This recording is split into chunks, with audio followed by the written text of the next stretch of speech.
시장에 숨겨져 있는 좋은 유망주 찾아보는 시간입니다. 종목 공감. 오늘 이 시간은 SK증권 방배지점의 신덕순 차장 모시고 말씀 들어보겠습니다. 안녕하세요. 안녕하십니까? 네.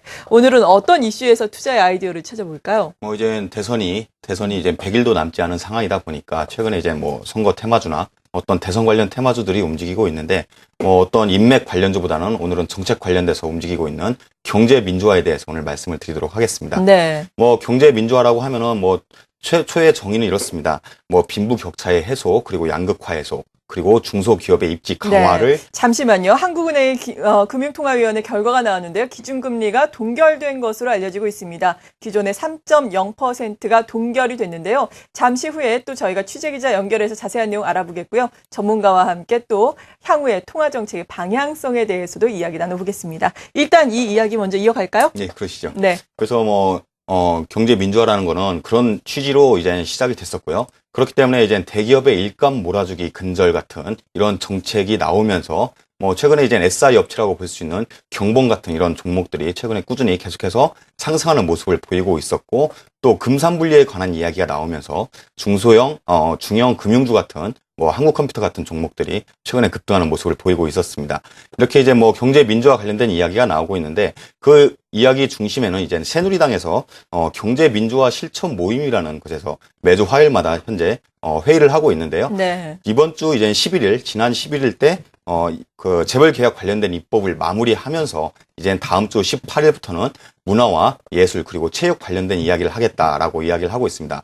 이런 이야기가 나오면서 이제 경제 민주화에서 이제 다른 경제 민주화에 관련 주가들이 움직임이 현재 보이고 있고요. 그렇기 때문에 네. 이제 경제 민주화 관련된 이야기가 나오고 있습니다. 네, 경제 민주화 정말 우리가 이야기는 참 많이 들었는데 과연 실체가 무엇인지 궁금하신 여러분들도 많으실 것 같아요. 과연 관련주들은 어떻게 움직일 것인지 궁금하실 텐데 저희가 또 취재기자 연결해서 금리 동결 소식 알아본 이후에 자세한 내용 알아보겠습니다.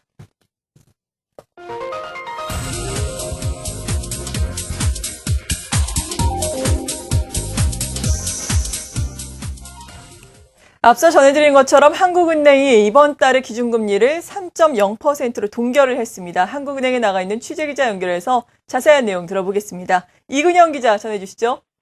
네, 시장의 예상과 달리 한국은행이 기준금리를 3%로 동결했습니다. 미국 FOMC 결과가 내일 새벽 발표되는 만큼 아직은 주요국들의 통화정책 변화를 지켜봐야 할 때라고 판단한 것으로 보입니다. 7월과 8월 국내 수출이 감소한 것은 사실이지만 수출 외의 다른 경기 지표들이 아직까지 확인되지 않고 있어 하반기 경기 흐름을 예단하기는 시기상조라는 지적입니다. 지난 월요일 정부의 추가 재정 투입에 따른 효과도 조금 더 지켜봐야 하는 입장입니다. 연말 물가가 들썩이고 있는 점도 신중론을 키웠습니다. 지난달 소비자 물가 상승률은 1.2%까지 떨어졌지만 기상이변에 따른 국제공물가 상승에다 추석 명절까지 맞아 장바구니 물가는 초비상입니다. 무엇보다 하반기 이후 경기 흐름을 예상하기 어려워 금융통화위원회로서는 정책 여력을 확보해놔야 하는 상황입니다. 전문가들은 한국은행이 연내에 기준금리를 한 차례 정도 인하할 것으로 내다보고 있습니다.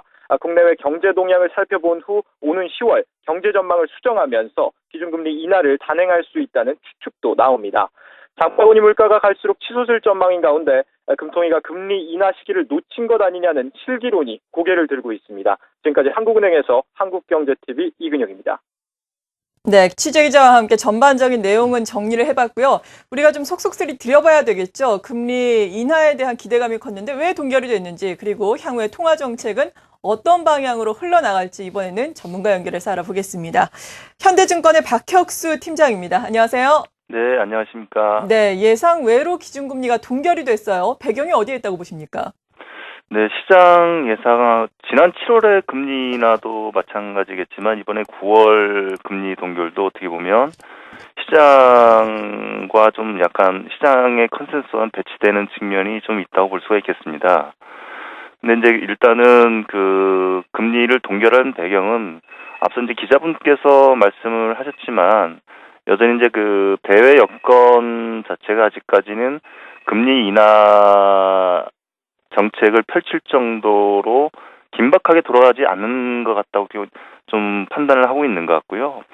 두 번째로 이제 그 지난주에 기획재정부 장관이 언급했던 부분들도 좀 참고해야 될 것 같은데 뭐냐면 그 기획재정부 장관이 언급한 부분을 보면 향후에 재정이나 통화 정책 활용을 최대한 자제를 하겠다.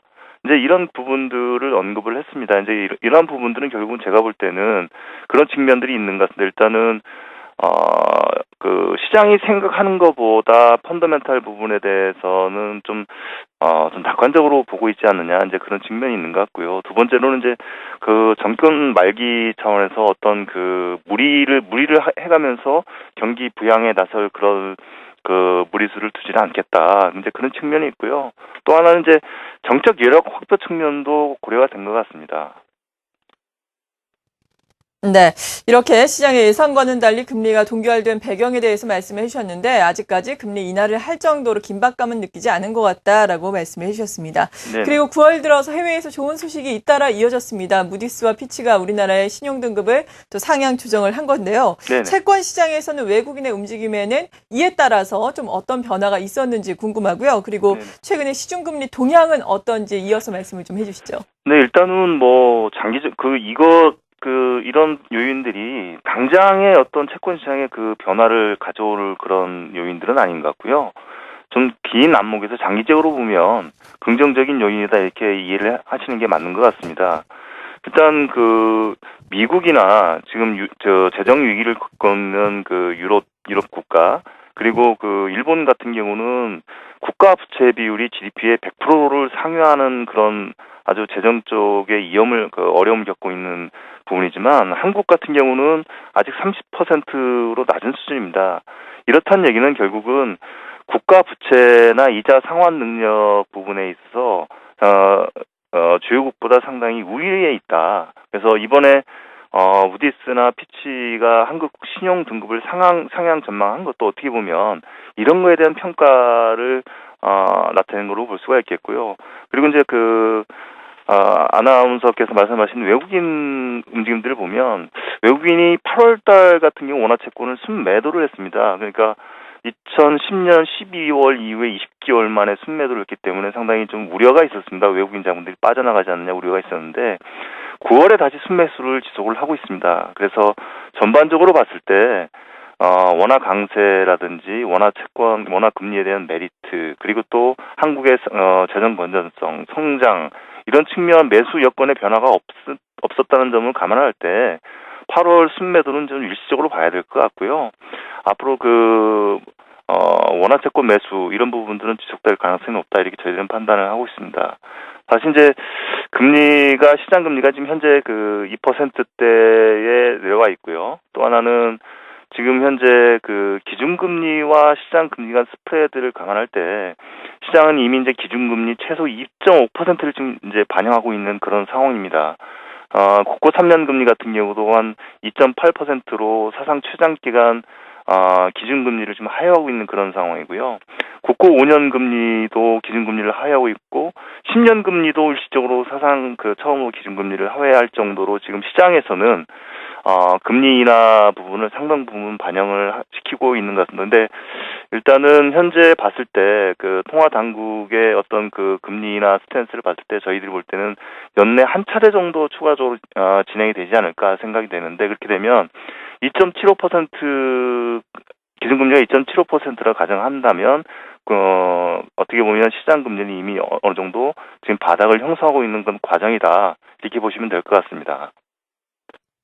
네, 추가로 연내에 이번에는 아니지만 기준금리가 한 차례 더 인하될 수 있겠다라면서 전망까지 해주셨습니다. 현대증권의 박혁수 팀장이었습니다. 감사합니다. 네, 감사합니다. 네, 이렇게 한국은행의 금융통화위원회 결과에 대해서 저희가 또 배경까지 자세하게 짚어봤고요. 앞서 하던 이야기 계속해서 이어가겠습니다. 경제 민주화와 관련해서 우리가 이야기를 듣고 있었는데, 경제 민주화라는 것이 빈부격차의 해소, 양극화 해소, 중소기업의 성장이다라고 정리를 해주셨습니다. 이와 관련한 관련주들의 움직임 이제는 우리가 살펴봐야 할 텐데, 관련주라고 하다면은 그럼 뭐 중소형주를 봐야 되는 건가요? 어떤 관련주들이 있습니까? 조금 전에 말씀드린 것처럼 이제 정책에 관련된 종목들이 이제 1차적으로 움직였었고요. 네. 이제 18일부터 다음 주부터 이제 이야기가 될 문화, 예술, 체육 쪽 이쪽을 이제 앞으로 논의를 한다고 지금 이야기를 하고 있습니다. 얼마 전에 박근혜 후보가 고양 원더스라는 프로야구 2군 구단을 방문하고 선수를 격려를 하면서 다음 주에는 이제 프로야구 2군 선수들에 대한 그 어떤 처우나 대우 같은 그 주제로 계속해서 이야기를 하겠다라고 이야기가 나오고 있는데요. 최근에 이제 이런 그 움직임 때문에 뭐 주식시장에서는 이번 주부터 이제 캔들 미디어, 뭐 문화예술 쪽에서 캔들 미디어가 계속해서 강한 모습을 보이고 있고요. 그리고 사마 네트워크스, 키이스트 이런 종목들과 같이 이제 소형 엔터주가 서서히 움직이고 있다라고 보시면 될 것 같습니다. 이제 이런 움직임을 빗대서 이제 경제 민주화 시즌 2다라고 뭐 이야기도 하고 있는데 경제 민주화 관련돼 가지고 이제 서서히 다른 또 어떤 이슈가 계속해서 나올 수가 있다라는 거 여러분들께서는 좀 참고를 하시고요. 그리고 이제 앞으로 테마주나 앞으로 또 정책 관련주를 보실 때는 그냥 무조건 따라서 뭐 사시는 것보다는 실적과 그리고 재무제표가 뒷받침되는 종목들을 좀 매수하시는 게 좋지 않을까. 이렇게 말씀드리고 싶습니다. 네, 그렇죠. 이런 테마주에 접근하시는 분들, 소위 대박을 꿈꾸면서 접근을 하시는 분들도 많은데 무작정 접근하시기보다는 테마주더라도 실적과 말씀하신 것처럼 성장성이 보유된 탄탄한 종목들로 접근을 해봐야 되겠습니다. 그렇다면 이런 것들을 보유한 유망주 어떤 게 있을까요? 오늘은 이제 스포츠 관련된 상장된 종목 중에서요. 네. IB 스포츠라는 종목을 말씀을 드리겠습니다. IB 스포츠 말씀을 드리면요. 스포츠 이제 판권 사업이라고 불리는 중개권 사업하고요. 그리고 마케팅 사업, 스포츠 마케팅 사업, 그리고 선수 매니지먼트 사업 이렇게 세 개의 사업부로 구성이 되어 있습니다. 스포츠 판권 사업이라고 하면은 메이저리그나 그리고 야구 그리고 영국 프리미어 리그 등 그 국내 스포츠 방송 중개권 관련된 중개권을 획득을 해서 지상파나 또 DMB 그리고 케이블 TV 사업자에게 이제 판권을 판매를 하는 게 첫 번째 이제 판권 사업이고요. 두 번째로 이제 주목해야 될 게 스포츠 마케팅 사업 부분에서 선수 매니지먼트 쪽을 좀 주목을 해야 될 것 같습니다. IB 스포츠는 2007년부터 3년 동안 이제 계약을 하면서 김연아 선수와 계약을 하면서 최초로 이제 2007년부터 스포츠 매니지먼트 사업을 실시를 해왔었고요. 최근에도 이제 매니지먼트와 마케팅 합쳐서 이제 매출액의 42%를 차지를 할 만큼 어느 정도 비중이 상당히 좀 계속해서 높아져 가고 있다. 그렇기 때문에 IB 스포츠는 스포츠 판권 사업과 그리고 스포츠 마케팅 그리고 선수 매니지먼트 이 세 개의 사업부로 구성되어 있다고 생각을 하시면 될 것 같습니다. 네, 경제 민주화와 관련해서 문화와 예술, 체육계의 경제적 약자를 배려하겠다라는 정책이 마련되고 있다는 소식에 IB 스포츠 최근 3거래일 연속 상당히 큰 폭으로 오름세를 이어가고 있는데요. IB 스포츠만의 또 다른 매력이 있다면 또 어떤 것들이 있을까요? 우선 첫 번째로 이제 주요 이제 선수들이 매니지먼트를 하고 있다라는 건데요. 네. 2007년부터 2010년까지 김연아 선수를 이제 매니지먼트를 하면서 IB 스포츠가 처음으로 이제 스포츠 매니지먼트에 첫 발을 들였고요. 최근에 이제 선수들을 살펴보면은 리듬 체조에서 손현재 선수와 그리고 축구 대표의 기성용 선수 그리고 체조에서 또 금메달 딴 양학선 선수 이제 또 프로야구에서 김태균 선수 얼마 전에 또 골프에서 우승을 한 유소연 선수 이렇게 여러 명의 스포츠 선수들을 매니지먼트를 하고 있고요. 그 이외에 이제 약 30명 정도의 스포츠 선수들을 매니지먼트를 하고 있습니다. 특히 이제 손현재 선수를 보면은 김연아 선수의 방송 CF의 70%까지 이미 추월한 상태다라고 이제 IB 스포츠에서 이야기를 할 정도로 어떤 특정 선수가 얼마나 이제 글로벌 선수가 되느냐에 따라서 선수 매니지먼트는 크게 좌우가 될 수 있기 때문에 앞으로 성장성이 좀 크게 볼 수가 있다라고 말씀을 드릴 수가 있을 것 같습니다. 두 번째로 이제 스포츠 판권과 중개권을 확보를 하려면은 약간의 자금이 많이 필요한데 작년 4월 달에 이제 대주주 변동이 있었습니다. 2011년 4월 달에 트리니티 에셋이라는 자문사로 대주주가 변경이 됐는데요. 이 트리니티 에셋을 자세히 살펴보면은 23% 주식을 보유를 하면서 트리니티 에셋의 최대 주주는 효성 사장인 조현준 사장이 지분을 80%를 가지고 있기 때문에 효성의 계열사로 작년에 편입이 되면서 효성 대기업의 지원 사격을 받을 수가 있다. 이렇게 두 번째로 보시는 게 좋을 것 같고요. 네. 마지막으로는 이제 현재 소송 중인 건이 하나 있습니다. SBS와 106억의 소송이 현재 진행이 되고 있는데요. 2010년도에 남아공 올림픽과 밴쿠버 동계 올림픽 중계권을 가지고 SBS와 IB 스포츠 간의 중계권 때문에 분쟁이 있었는데 그 분쟁에서 IB 스포츠는 106억을 소송을 했고요. 1심과 2심이 진행을 되면서 법원에서는 SBS한테 30억을 우선은 지급을 하라고 현재 판결이 나 있는 상태입니다. 아직까지 최종 판결이 나 있진 않지만 잠재적으로 IB 스포츠가 받게 될 이익이 좀 더 커질 수가 있기 때문에 그 세 가지를 보면서 같이 잠재 성장성으로 보시는 게 좋을 것 같습니다. 네, IB 스포츠만의 또 다른 강점에 대해서 쭉 말씀해 주셨는데 실제로 실적은 어떻게 나오고 있습니까? 현재 시가총액이 약 440억 정도인데요. 네. 작년 실적을 우선 살펴보면요. 작년에 이제 매출액이 319억, 그리고 영업이익이 50억, 그리고 순이익이 30억 정도 나왔었습니다. 뭐 퍼로 보면 약 15배 정도가 나왔었는데요. 주가를 보시면 아시겠지만 올해 상반기는 현재 주가가 그렇게 많이 오르지 못한 상태입니다. 뭐 여러 가지 이유가 있지만 올 상반기에는 스포츠 관련된 이벤트가 적었다는 점이 첫 번째로 말씀을 드릴 수가 있고요. 두 번째로는 하반기는 이제는 상반기보다 실적이 훨씬 좋아질 걸로 예상이 되고 있는데, 뭐 기성용 선수의 뭐 이적이라든지 아니면은 올림픽에서 우리나라가 상당히 좀 성공적으로 결과를 가져오면서 계속해서 스포츠 관련된 이슈가 나오면서 앞으로도 성장성이 하반기에는 계속해서 이어질 것이다, 이렇게 생각을 하고 있습니다. 제가 볼 때는 뭐 가수나 연예인 매니지먼트 사업은 뭐 SM과 YG 엔터 뭐 이런 쪽이 선두를 달리고 있지만, 스포츠 선수의 매니지먼트, 뭐 국내뿐만이 아니라 해외에서는 뭐 타이거 우즈 같은 그 대형 선수들의 그 매니지먼트가 계속해서 되고 있는데, 네. 국내에서도 스포츠 매니지먼트 사업의 1등 주자는 그 IB 스포츠이기 때문에 IB 스포츠 계속해서 관심을 갖고 지켜보시는 게 좋을 것 같습니다. 네, 민주화 관련 이슈를 통해서 저희가 좀 풀어봤습니다. 관심 종목은 IB 스포츠가 되겠습니다. 지금까지 SK증권 방배지점의 신덕순 차장이었습니다. 감사합니다. 네, 고맙습니다.